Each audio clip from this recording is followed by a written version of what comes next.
Hello everyone, good morning, welcome back to my new video.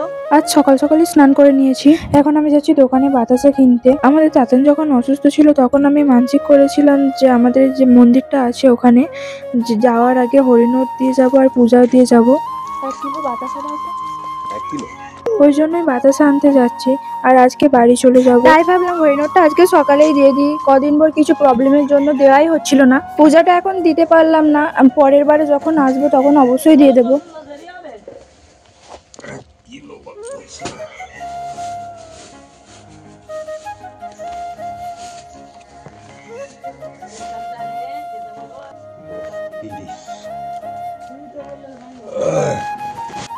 এখানে আমার বাতাসা নিয়ে হয়ে গেছে, এখন যাব বাড়ি। বাতাসাটা নিয়ে প্রথমে আমি মন্দিরে গিয়েছিলাম, মন্দিরে রেখে তারপরে বাবুকে আনতে গিয়েছিলাম বাড়িতে। তখন বাবুর খিদে পেয়ে গিয়েছিল তাই খাইয়ে নিলাম, আর ভাইকে দায়িত্ব দিয়েছিলাম সব বাচ্চাদের ডেকে আনার জন্য।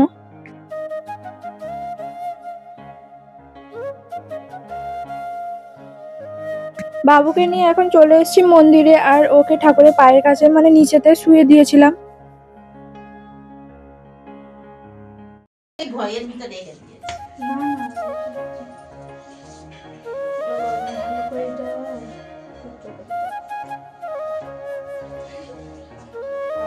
বাবা আমাকে ভালো রেখো। হ্যাঁ, এইদিকে ঘরে যাচ্ছি। এইদিকে বাবা, এইদিকে তাকা। বলো বাবাকে বলো।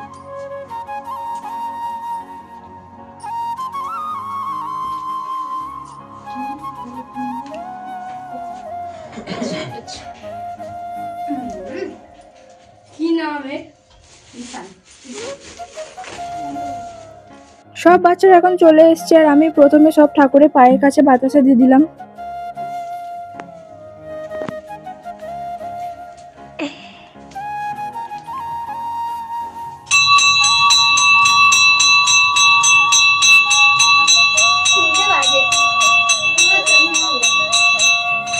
খারাপ হয়ে গেছে। বেলা 3টে বেজে গেছে।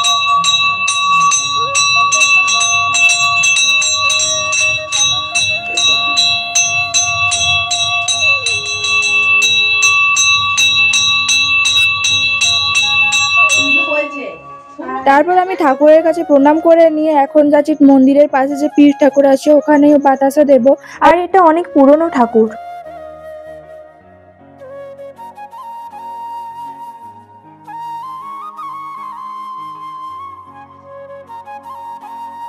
তার মধ্যে সৌতিগড় নার্সিংহোম থেকে পুরো রেডি হয়ে চলে এসছে। বাবুকে ওর কাছেই দিয়ে দিয়েছিলাম ধরতে। চলো নে গো, এই তুই বসেছিস ওখানে, গৌর প্রেমানন্দে হরি হরি বল, বল নে বাতাসা গুড়া। আয় যা বাতাসা গুড়াবি তো। নে ও ঐশিকে আসে বলবি হাতে দিয়ে দেবো। এনে এনে এবারে হাতে নিয়ে নে, হাতে হাতে নিয়ে নে, আর কাদার মধ্যে নিয়ে চলে যাও।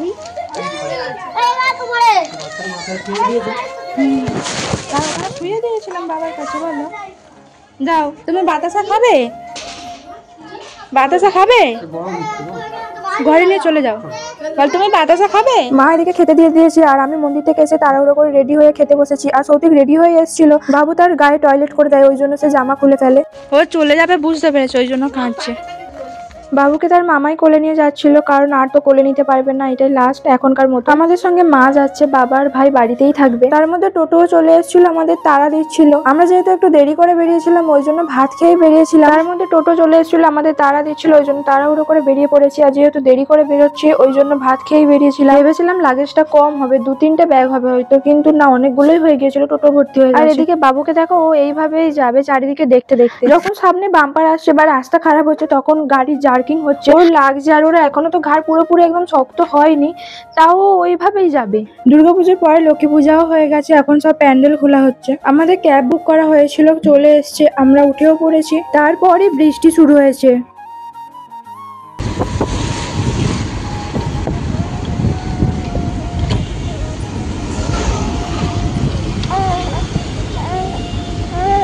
এই পৈলানের মন্দির পেরিয়ে যাচ্ছি, এতটাই বৃষ্টি হচ্ছে মন্দিরটা বোঝাই যাচ্ছে না ভালো করে। আমার শ্বশুরমশাই ডিউটি শেষ হয়ে যেতে জোকাই দাঁড়িয়ে ছিল, খুব বৃষ্টি হচ্ছিল তখন। আর আমরা যেহেতু এক জায়গায় যাবো ওই জন্য আমাদের গাড়িতে চলে এসেছি। আর এখন আমরা মাসির কোয়ার্টারেও পৌঁছে গিয়েছি। আর আমার শাশুড়ি মা আগের দিন ডাক্তার দেখিয়েছে, উনি আগের দিন চলে এসছে। বড় মাসিও ডিউটি থেকে চলে এসছে। আমরা এখন যাবো শিয়ালদা মার্কেটে।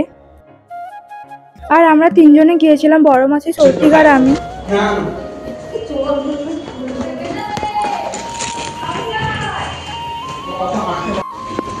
এইগুলো না, আর সেই গোলগুলো, এইগুলো হ্যাঁ।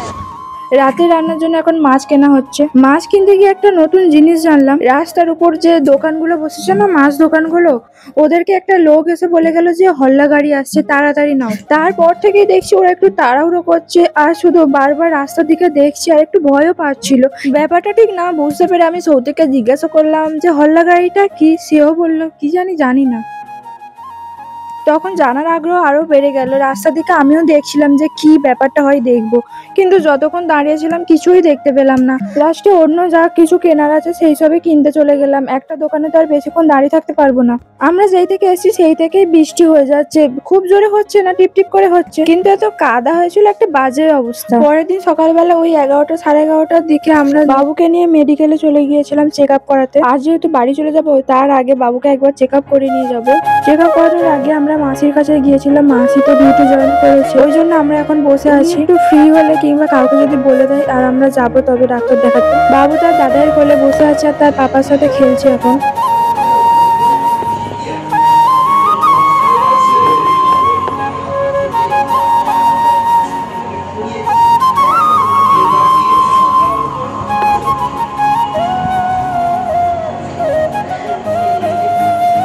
আমি আর মা এদিকে বসেছিলাম আর মাকে দেখে বলছিলাম তুমি আগে থেকে কত রোগা হয়ে গেছো, কেমন দেখতে হয়ে গেছো। আর হবে নাই বা কেন, আমার পিছনে আগে থেকে পরে পর্যন্ত এখনো পর্যন্ত করে যাচ্ছে। নার্সিং হোমে যাওয়া, বাড়ি এসে সব কাজ করা, তারপর রাত জাগা।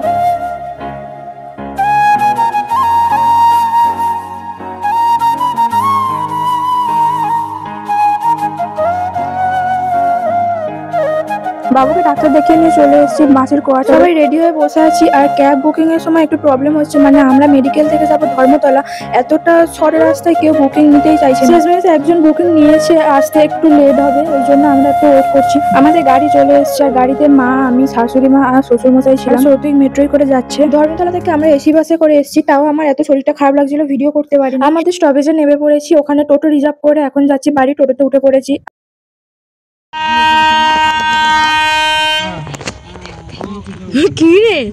কি রে বাবা,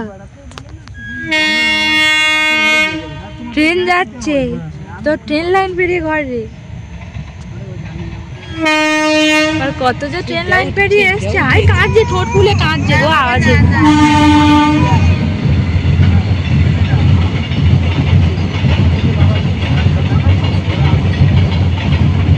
যখন আওয়াজটা হবে না এরকম কানে বেশ করে হাতটা চাপা দিবি যাতে কম আওয়াজটা কানে। এই ট্রেনটা কি ট্রেন যাচ্ছে এরকম ফাঁকা ফাঁকা কেন? না বগি মানে সেই কি না, মালগাড়ি না এগুলো, মাল ট্রেন না এগুলো।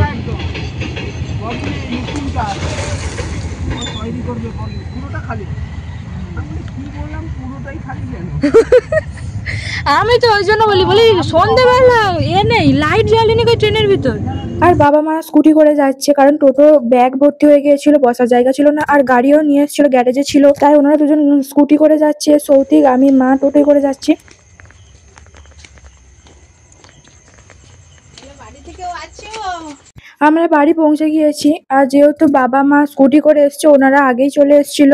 যেহেতু আমরা কেউ বাড়ি ছিলাম না, ওই জন্য বাবা মা আগে চলে এসেছিল। আর আমি তো অনেকদিন ছিলাম না, আমরা আগে থেকে সবকিছু পরিষ্কার করে রেখেছে যাতে বাবুর না কোনো অসুবিধা হয়। এতদিন যেহেতু বাড়ি ছিলাম না, এবারে শুধু গুছানোর পালা। আর সবকিছু তো বের করা হয়েছে। আর চারিদিকে ব্যাগ ভর্তি, মানে যা অবস্থা হয়ে আছে ঘরটা। অল্প অল্প করে যখন যেমন টাইম পাবো এগুলো গুছিয়ে নিতে হবে।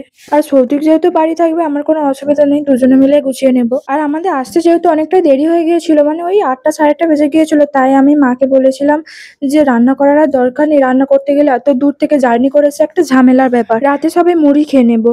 আমার শাশুড়ি মা ওইদিকে মুড়ি বের করছে সবার জন্য। আজ ভিডিওটা এই পর্যন্তই, দেখাবে নতুন একটি ভিডিওতে।